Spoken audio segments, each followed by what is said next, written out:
தங்க தளபதி வாழ்க. நாளைய முதல்வர் வாழ்க. நாளைய முதல்வர் வாழ்க. ஏழைகளின் அரசர் வாழ்க. ஆனந்த் அண்ணா ஆனந்த் அண்ணா துணை முதல்வர் துணை முதல்வர் புஷி ஆனந்த் அண்ணா துணை முதல்வர் புஷி ஆனந்த் அண்ணா துணை முதல்வர் புஷி ஆனந்த் அண்ணா எங்கள் உயிர் மூச்சை ஏழைகள் மன்னனே ஏழைகள் மன்னனே ஆனந்த் சார் துணை முதல்வர். ஏயா என்னையா கரகாட்டோ கோஷ்டிக்காரங்க நீங்க ஏண்டா நீ என்னமோ துணை முதலமைச்சர்னு கத்துறதோ அவர் என்னமோ இல்லப்பா இவனுக்கு ஜோக்கர் பையனுங்க. ஒரு முதலமைச்சர் துணை முதலமைச்சரெல்லாம் என்னன்றா நினைச்சிட்டு இருக்கீங்க நீங்க இவங்க ஜோக்கர் இவனுங்க ரொம்ப சீரியஸா எடுத்துக்க வரலன்னு சொல்ல வராங்க இதுல.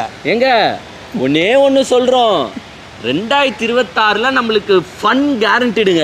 ஐயோ 2024 இப்போதுல ஸ்டார்ட். இப்போத்துலேருந்தே கேரண்டிடு. என்டர்டெயின்மெண்ட்டுக்கு ஒரு அளவே இல்லாமல் போகிறாங்க.